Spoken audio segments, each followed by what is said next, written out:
मैं आपको एक तस्वीर दिखाना चाहता हूं। आपके स्क्रीन पर आप देख सकते हैं राहुल गांधी अखिलेश यादव के साथ, और ये चुनावों की बात की तस्वीर है। और नीचे आप देख सकते हैं प्रधानमंत्री नरेंद्र मोदी चंद्रबाबू नायडू और नीतीश कुमार के साथ हैं। प्रधानमंत्री नरेंद्र मोदी अगले प्रधानमंत्री बनने वाले हैं, मगर फिर भी इनके चेहरे की मायूसी देखिए। और दूसरी तरफ राहुल गांधी को 99 सीटें मिली हैं, 100 सीटें भी नहीं मिली हैं। हालांकि अखिलेश यादव ने उत्तर प्रदेश में सुपड़ा साफ कर दिया है भारतीय जनता पार्टी का, मगर चेहरे पर मुस्कान देखिए। यानी कि सरकार बनाने जा रहे हैं, मगर फिर भी चेहरे पर एक शिकन है। बदले बदले से मेरी सरकार नजर आते हैं, और कई लोग बदल रहे हैं दोस्तों। जी न्यूज क्या कर रहा है? जी न्यूज जो कि पहला गोदी मीडिया माना जाएगा, वो किस तरह से बाकी गोदी मीडिया न्यूज चैनल्स की पोल खोल रहा है, उसकी चर्चा कुछ देर बाद। मगर सबसे पहले कुछ तस्वीरें मैं आपको दिखाना चाहूंगा दोस्तों। यह तस्वीर आप देख रहे हैं, यह 2019 की तस्वीर है, जब प्रधानमंत्री जीतकर आए थे। दोनों हाथ उठे हुए हैं, साथ में अमित शाह है। अब थोड़ा जूम इन कीजिए, आप प्रधानमंत्री का चेहरा देखिए दोस्तों, चेहरे पर खुशी। अब एक वीडियो दिखाता हूं मैं आपको। यह है चुनावी नतीजों की शाम, जब प्रधानमंत्री नरेंद्र मोदी भाजपा के कार्यालय आते हैं। चेहरे पर एक मुर्दनी है। अगर थोड़ा ध्यान से देखें तो आंखों में हल्की सी नमी भी दिखाई दे रही है, यानी कि ऐसा लग रहा है कि आंसू बस टपकने वाले हैं। अब एक और तस्वीर देखिए दोस्तों, चुनावों से पहले की और चुनावों की बात की। और इस तस्वीर में आप प्रधानमंत्री नरेंद्र मोदी के उनके एलाइज के साथ देख रहे हैं। चलिए मैं आपकी और मदद करता हूं, पूरे स्क्रीन पर इस तस्वीर को देखिए। चुनावों से पहले की प्रधानमंत्री की तस्वीर और चुनावों की बाद की प्रधानमंत्री की तस्वीर, खासतौर से किस तरह से वो अपने सहयोगियों के साथ खड़े हैं। चुनावों से पहले आप देख सकते हैं प्रधानमंत्री बीचों बीच हैं, उनकी एक तरफ नड्डा हैं, और काफी दूरी पर बाकी जो सहयोगी दल के तमाम नेता हैं, दूर दूर खड़े हैं। प्रधानमंत्री बीचों बीच हैं। यह स्पष्ट किया जा रहा है इस तस्वीर के जरिए कि प्रधानमंत्री से बड़ा कोई नहीं। अब जो दूसरी तस्वीर है, जो कल ही की तस्वीर है, आप देख सकते हैं कि चंद्रबाबू नायडू भी हैं, नीतीश कुमार भी हैं, और सब सटे हुए हैं। प्रधानमंत्री ने एक अलग जैकेट पहना हुआ है, बस यही फर्क साबित कर रहा है उनमें और बाकी नेताओं में। मगर आप देख सकते हैं कि यहां पर वाकई एक गठबंधन की सरकार दिखाई दे रही है। ऐसा क्यों हुआ दोस्तों? ऐसा इसलिए हुआ है कि प्रधानमंत्री नरेंद्र मोदी की अब वो ताकत नहीं रही। प्रधानमंत्री नरेंद्र मोदी अपने सरकार के भविष्य के लिए तेलुगु देशम पार्टी और नीतीश कुमार पर आश्रित हैं, क्योंकि बहुमत से भाजपा 32 सीटें दूर है। यह फर्क होता है संपूर्ण बहुमत की सरकार या संपूर्ण बहुमत की पार्टी वाली सरकार और एक ऐसी पार्टी जो आश्रित है अपने सहयोगी दलों पर। जज्बात बदल गए, हालात बदल गए, प्रधानमंत्री नरेंद्र मोदी की बॉडी लैंग्वेज बदल गई। जीत के बावजूद प्रधानमंत्री नरेंद्र मोदी की आंखों में आंसू हैं। और क्यों? क्योंकि उत्तर प्रदेश, जहां पर इन्होंने धर्म की राजनीति खेली है, उन्होंने भाजपा को एक करारा तमाचा मारा है, एक करारा सबक दिया है कि आपको मुद्दों पर आना पड़ेगा। बेरोजगारी, महंगाई, असली मुद्दों की बात करनी पड़ेगी। हिंदू मुसलमानों को बांटकर, माहौल में जहर फैलाकर आप अपनी राजनीति नहीं कर सकते हैं। मगर बड़ा सवाल कि क्या प्रधानमंत्री नरेंद्र मोदी सबक लेंगे? इस सवाल का जवाब कुछ देर बाद मैं आपको दूंगा दोस्तों। मगर यह बयार कुछ बदल रही है। अब मैं आपको एक क्लिप दिखाना चाहता हूं, जी न्यूज का करीब 1-1.5 मिनट का क्लिप है। इसमें देखिएगा किस तरह से इनकी एंकर जो हैं और इनके साथ एक और मेल एंकर हैं, वो एग्जिट पोल्स को लेकर बाकी न्यूज चैनल्स को एक्सपोज कर रहे हैं। ये क्लिप देखिए, फिर मैं उसकी चर्चा करता हूं। यानी कि आप देख सकते हैं जी न्यूज यहां इंडिया टुडे से सवाल पूछ रहा है, प्रदीप गुप्ता से सवाल पूछ रहा है, अन्य बाकी तमाम न्यूज चैनल से उनके एग्जिट पोल्स पर सवाल पूछ रहा है कि जो आपने 400 सीटें दी थी, क्या उसका मकसद यह था कि आप शेयर बाजार में घोटाला कर सकें? यह तो कल्पना से भी विचित्र हो गया दोस्तों। और ऐसा क्यों हुआ है? देखिए, आपको समझना पड़ेगा कि तमाम गोदी मीडिया न्यूज चैनल्स का एक मालिक, और वो है भाजपा। और भाजपा में भी प्रधानमंत्री कार्यालय का एक अधिकारी है जिसका नाम है हिरेन जोशी। ये हिरेन जोशी इन पर पूरी तरह से कंट्रोल रखता है। मगर जैसे ही बहुमत से दूर हुई है भाजपा, अब गोदी मीडिया में गैंग वॉर शुरू हो गया है। आप देख रहे हैं किस तरह से पोल खोल रहा है जी न्यूज। इनके न्यूज एंकर्स ने प्राइम टाइम में बार बार जहर घोला था, पत्रकारिता को शर्मसार किया था। मगर आज कम से कम एग्जिट पोल्स को लेकर, उसकी हकीकत को लेकर वो दूसरों की पोल खोल रहे हैं। हालांकि मैं स्पष्ट कर दूं, जी न्यूज का जो पहला एग्जिट पोल आया था उसमें उन्होंने भी करीब 380 से 370 सीटें भाजपा के गठबंधन को दे दी थी, मगर बाद में उन्होंने इसमें सुधार लाए और ये जो 380-390 का फिगर था वो 305-310 पर आ गया। इसीलिए ये लोग इस तरह की बातें कर रहे हैं। क्या इसका अर्थ यह हुआ कि गोदी मीडिया सुधरने वाला है? मैं एक बात स्पष्ट कर दूं दोस्तों, अगर गोदी मीडिया सत्ता से सवाल करने लगे तो मैं उनका स्वागत करूंगा, दिल से स्वागत करूंगा, अपने मंच पर उनकी तारीफ करूंगा। मगर आप भी जानते हैं ये इतना आसान नहीं, ऐसा होने नहीं वाला है। मगर क्या ये शुरुआत है? क्योंकि मैं नहीं भूला हूं दोस्तों, जब ये एग्जिट पोल आया था तब किस तरह से आज तक न्यूज चैनल्स के दो पत्रकार यूट्यूबर्स और विपक्ष का मजाक उड़ा रहे थे। वो ये तक कह रहे थे कि ये जो बेरोजगारी, महंगाई, लोकतंत्र खतरे में है, ये जो तमाम मुद्दे यूट्यूबर्स उठाते हैं, यानी कि अभिसार शर्मा, रवीश कुमार उठाते हैं, एग्जिट पोल्स ने उनकी पोल खोलकर रख दी है। और यही नहीं, इसी क्लिप में एक पापा की परी हैं जो ये कहती हैं कि हमें इन यूट्यूबर्स की बात करने की जरूरत नहीं है। मैं आपको ये क्लिप दिखाना चाहूंगा दोस्तों, उसे देखिए और फिर मैं उसकी चर्चा करता हूं। बाद में दोस्तों इस क्लिप की खासी आलोचना हुई थी। विपक्ष ने और सभ्य समाज के कई लोगों ने कहा था कि भाई असली मुद्दे तो बेरोजगारी, महंगाई है ना। और जब नतीजे आए और नतीजे एग्जिट पोल्स के बिल्कुल उलट थे, भाजपा को अपने दम पर बहुमत नहीं मिला, तब इस क्लिप का हवाला दिया जा रहा था। और मैं नहीं भूला हूं जब पवन खेरा ने इसी मंच पर जाके उस महिला पत्रकार से सवाल किया तो वो पलटकर ये कहती हैं कि मैं विपक्ष के लिए नहीं कह रही थी, मैं तो यूट्यूबर्स के लिए कह रही थी। सबसे पहले इस पापा की परी से मैं कुछ कहना चाहता हूं। अगर मेरे जैसे यूट्यूबर्स असली सवाल उठा रहे हैं, बेरोजगारी, महंगाई, लोगों के मुद्दे जनता के सामने रख रहे हैं ना, और अगर तुम नहीं रख रहे हो तो तुम्हें आनी चाहिए शर्म। तुम पत्रकारिता नहीं कर रहे हो, तुम एक पॉलिटिकल पार्टी की सेवा कर रहे हो, उनके प्रवक्ता बने हुए हो।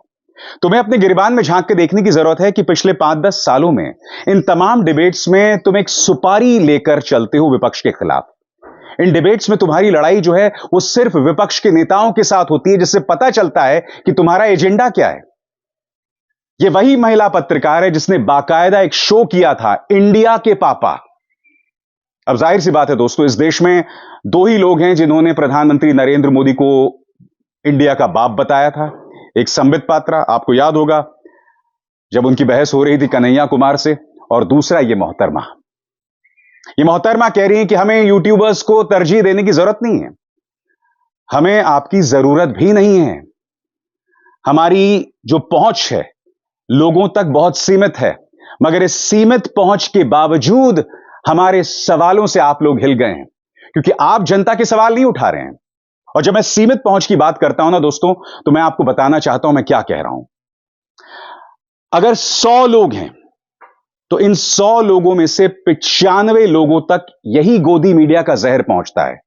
वो जो 5 लोग हैं ना, बाकी 5 लोग, उन तक अभिसार शर्मा, ध्रुव राठी, रवीश कुमार पहुंचते हैं। इसीलिए प्राइम टाइम में जहर है, इसीलिए देश का एक बहुत बड़ा वर्ग ब्रेन वॉश्ड है नफरत और हिंदू मुस्लिम मुद्दों से। अगर मेरे जैसे पत्रकार 95% लोगों तक पहुंच रहे होते तो आज इस देश की जनता मुद्दों पर भाजपा से सवाल कर रही होती, सरकार से सवाल कर रही होती है। मगर पिछले 10 सालों में जिस तरह से ब्रेन वॉश किया गया है इनके तमाम प्राइम टाइम शोज की वजह से, असली मुद्दे आपके सामने नहीं आ रहे हैं। मगर जो ग्रामीण इलाके हैं, जो बेरोजगारी, महंगाई से त्रस्त हैं, जो अग्निवीर योजना से नाराज हैं, उन पर इस प्राइम टाइम के जहर का कोई असर नहीं पड़ रहा है। जो शहरी इलाके हैं, जिनकी जो जिंदगी है वो थोड़ी ज्यादा सुकून में है, वो इस प्राइम टाइम के जहर को देखकर खुश हैं, जहां पर इन पापा की परियों या उस तिहाड़ी का प्रभाव दिखाई देता है। और दूसरी बात, इन पापा की परियों से मैं सवाल पूछना चाहता हूं, वो कौन सी पापा की परी थी जो जहांगीरपुरी में जब बुलडोजर से गरीबों का घर तोड़ा जा रहा था सुप्रीम कोर्ट के आदेश के बावजूद, वो कौन सी पापा की परी थी जो बुलडोजर पर चढ़ गई थी और इसलिए चढ़ गई थी क्योंकि उसे अपने पति का ट्रांसफर रुकवाना था। वो कौन से ही पापा की परी थी जो एक न्यूज चैनल में काम करने के बावजूद समानांतर तौर पर अपना एक बिजनेस चलाती है जो उसके चैनल के नियमों के खिलाफ है, और उस बिजनेस में उसे भाजपा के कुछ मंत्रियों की मदद मिलती है। ये कौन सी पापा की परी है? ये वो पापा की परी जवाब दे जिसका चेहरा भी कुछ देर पहले आपने देखा था। कौन है वो? अब आप समझे दोस्तों, अब आप समझे ये लोग मुद्दा क्यों नहीं उठाते हैं? क्योंकि ये लोग डरे हुए हैं। ये लोग डरे हुए हैं, इसीलिए वो मेरे जैसे पत्रकारों से ईर्ष्या कर रहे हैं जिनकी पहुंच इनसे बहुत कम है। मैं आपको एक क्लिप दिखाना चाहता हूं दोस्तों। रिपब्लिक का संपादक जो खुद प्राइम टाइम में जहर उगलता है, वो खुद एक डिबेट में कह रहा था कि यूट्यूबर्स तो मुश्किल से 10 लाख लोगों तक पहुंचते हैं, हम 140 करोड़ भारतीयों तक पहुंचते हैं। सुनिए वो क्या कहते हैं। यह भी बौखलाहट की एक और मिसाल है। मैं फिर कहता हूं, अगर हम कम लोगों तक पहुंचते हैं तो ये सरकार हम पर अंकुश डालने की क्यों कोशिश करती है? हम पर इनकम टैक्स की रेड क्यों मारती है? ईडी के जरिए हमें क्यों परेशान करती है? Delhi police anti terror cell के जरिए हम पर क्यों निशाना साधती है? HW news, Quint, NewsClick पर निशाना क्यों साधती है? ये सवाल किए जाएंगे ना। अगर हमारी पहुंच कम है, अगर हमारा कोई औचित्य नहीं है, अगर हम इर्रेलेवेंट हैं।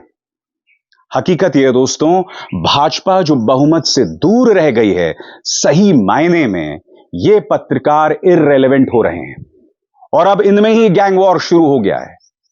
और आज मैं एक भविष्यवाणी करना चाहता हूं, हर गुजरते दिन के साथ इनका रेलेवेंस, इनका औचित्य खत्म होता जाएगा, क्योंकि ये लोग मुद्दे नहीं उठा रहे हैं, जनता के मुद्दे नहीं उठा रहे हैं। और ये अब भी अगर सुधर जाएं तो ये अपना वजूद बचा सकते हैं। अगले 5 साल इनके सामने एक और इम्तिहान है। अगर अगले 5 साल ये गोदी मीडिया आपके मुद्दे उठाएगा ना दोस्तों, तो ये अपनी साख बचा सकता है। मगर अगर ये लोग इसी तरह से एक पॉलिटिकल पार्टी की नौकरी बजाते रहे, उनकी सुपारी लेकर विपक्ष पर निशाना साधते रहे, तो कुछ नहीं होने वाला है। आपने प्रधानमंत्री का चेहरा देखा जिसका मैंने जिक्र किया। आंखों में नमी थी, बावजूद इसके कि वो एक बार फिर प्रधानमंत्री बनने जा रहे हैं। अब कई लोग ये कह रहे हैं कि अब प्रधानमंत्री नरेंद्र मोदी एजेंसीज का इस्तेमाल नहीं करेंगे, जोर आजमाइश नहीं करेंगे, अपने विरोधियों को जेल में नहीं भेजेंगे। तो क्या यह ऐसा होगा? यकीनन दोस्तों, चूंकि अब भाजपा के अपने दम पर बहुमत नहीं है, तो जाहिर सी बात है उन पर दबाव होगा। नीतीश कुमार और चंद्रबाबू नायडू उन पर लगातार दबाव बनाएंगे। अब देखना यह है कि जब मंत्रालय बांटे जाते हैं तो कौन से मंत्रालय किसके पास जाते हैं। कुछ दिनों पहले खबर आई थी कि चंद्रबाबू नायडू ये दबाव बना रहे हैं कि होम मिनिस्ट्री अमित शाह को ना दी जाए। अगर ऐसा हो जाता है ना दोस्तों, इससे यह प्रमाणित होगा कि सहयोगी दलों का दबाव प्रधानमंत्री मोदी पर काम कर रहा है। मगर कई लोग ये कह रहे हैं कि अब प्रधानमंत्री एजेंसीज का इस्तेमाल नहीं करेंगे। तो मेरा क्या जवाब है मैं आपको बताता हूं। यकीनन पहले की तरह प्रधानमंत्री मोदी ऐसा नहीं कर सकते, क्योंकि अब भाजपा अपने दम पर उसे बहुमत नहीं मिला है। मगर आप यह नहीं भूल सकते दोस्तों, और बहुत ध्यान से सुनिएगा, प्रधानमंत्री का जो वर्चस्व है, उनका जो वजूद है ना, वो इसी मीडिया के फॉल्स और झूठे प्रोपेगेंडा की वजह से। उनका जो वजूद है वो इन्हीं agencies, CBI, income tax, NIA, ED की दबंगई की वजह से है। अगर इनकी दबंगई नहीं रहेगी तो प्रधानमंत्री का डर नहीं रहेगा।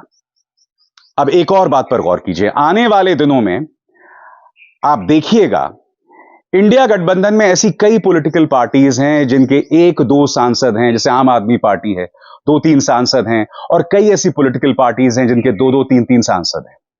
आप देखिएगा, साम दाम दंड भेद से इन पर दबाव बनाया जाएगा। एजेंसीज का दबाव, पैसे का लोभ, ये तमाम चीजें काम करने वाली हैं। पूरी कोशिश की जाएगी, पूरी कोशिश लगातार की जाएगी कि विपक्ष के छोटे छोटे दलों को अपनी तरफ लाया जाए, भाजपा में शामिल किया जाए, और फिर बाय इलेक्शंस में भाजपा यहां जीत जाए, ताकि अगले 2-2.5 सालों तक भाजपा अपने दम पर बहुमत हासिल कर ले। ऐसा हो सकता है और ऐसा शायद हो भी जाए, मगर इसका जनता में क्या संदेश जाएगा? जनता में संदेश जाएगा कि प्रधानमंत्री नरेंद्र मोदी की ताकत है तो एजेंसीज की वजह से है। प्रधानमंत्री नरेंद्र मोदी की ताकत है तो किसकी वजह से है? गोदी मीडिया की वजह से है। अगर यह सब ना हो तो फिर प्रधानमंत्री नरेंद्र मोदी का चेहरा मुरझा जाता है, जैसा कि उस शाम को हमने देखा था। अगर यह सब ना हो तो प्रधानमंत्री नरेंद्र मोदी की आंखों में आंसू होते हैं। तब प्रधानमंत्री जय श्री राम भी नहीं कहते हैं। आपको याद है कि नहीं, जिस दिन नतीजे आए थे, शाम को प्रधानमंत्री भाजपा के कार्यालय पहुंचते हैं और जय श्री राम का नारा भी नहीं लगाते हैं। नारा कौन सा लगाते हैं? जय जगन्नाथ। क्यों? क्योंकि उन्होंने उड़ीसा में सरकार बना ली थी। राम को भूल गए, सिर्फ इसलिए कि आपको अयोध्या में, या ये कहा जाए फैजाबाद में, हार का सामना करना पड़ा। सिर्फ इसलिए कि उत्तर प्रदेश ने आपको धूल चटा दी। गठबंधन को, महागठबंधन को जो है 43 सीटें मिल गई, सिर्फ इसलिए अब आप राम को भूल जाएंगे। इसीलिए मैं आपसे बार बार कहता रहा हूं कि जो लोग राजनीति में धर्म का इस्तेमाल करते हैं उन्हें पहचानिए। इनके मन में राम के लिए कोई प्यार नहीं है। अगर प्यार होता तो उस शाम प्रधानमंत्री भारत माता की जय के नारे के साथ साथ जय श्री राम के नारे भी लगाते, मगर उन्होंने नारा लगाया जय जगन्नाथ का, क्योंकि उड़ीसा में सरकार बन गई थी। और अगर 5 साल बाद उड़ीसा में सरकार नहीं रहती है तब ये जगन्नाथ को भी भूल जाएंगे। याद है कि नहीं प्रधानमंत्री ने क्या नारा लगाया था? फिर से सुनिए। जय जगन्नाथ, जय जगन्नाथ। भूल गए राम को। इस तरह से राजनीति अपॉर्चुनिस्ट है। इस तरह से भाजपा अवसरवादी है, जिसका नमूना मैंने आपके सामने देखा। अपना वजूद बनाए रखने के लिए ये लोग एजेंसीज का इस्तेमाल फिर से करेंगे, धन का इस्तेमाल फिर से करेंगे, ताकत, डर का इस्तेमाल फिर से करेंगे। मगर कहा जाता है ना कि काठ की हांडी आप कब तक चढ़ाएंगे, आप कब तक लोगों को डराएंगे। वो एक कहावत है, कहानी है दोस्तों, भेड़िया आया भेड़िया आया। आप बार बार डराएंगे, एक पॉइंट के बाद ये डर चला जाएगा। जनता देख रही है, जनता समझ रही है। अभिसार शर्मा 100 में से 5 लोगों तक बेशक पहुंचता हो, मगर वो अपने छोटे से मंच पर आप जैसे लोगों के सामने मुद्दों पर सवाल करता है। वो सवाल जो ये गोदी मीडिया नहीं करता है। जिस दिन गोदी मीडिया ने सवाल पूछने शुरू कर दिए तब अभिसार शर्मा की जरूरत ही नहीं है। मगर ये गोदी मीडिया वो सवाल नहीं करेगा क्योंकि ये लोग डर पर ऑपरेट करते हैं। ये ढीठ हैं, इनके अपने निजी इंटरेस्ट हैं। अगर इन्होंने सवाल पूछना शुरू कर दिया तो वो तिहाड़ी दोबारा जेल चला जाएगा। वो पापा की परी, उसके पति का ट्रांसफर हो जाएगा किसी ऐसी जगह पर जहां से काम करना मुश्किल हो जाएगा। हर किसी में वो हिम्मत नहीं कि परिवार पर निशाना होने के बावजूद सवाल करे। और आप जानते हैं पिछले 8-9 सालों में मैंने और मेरे परिवार ने कितनी चुनौतियों का सामना किया है और आगे भी कर रहा हूं, करता रहूंगा। परवाह नहीं है, सवाल करूंगा, जो मेरा काम है, जो हर पत्रकार का काम होना चाहिए। अभिसार शर्मा को दीजिए इजाजत। नमस्कार। स्वतंत्र और आजाद पत्रकारिता का समर्थन कीजिए, सच में मेरा साथी बनिए। बहुत आसान है दोस्तों, इस ज्वाइन बटन को दबाइए और आपके सामने आएंगे ये 3 विकल्प। इनमें से एक चुनिए और सच के इस सफर में मेरा साथी बनिए।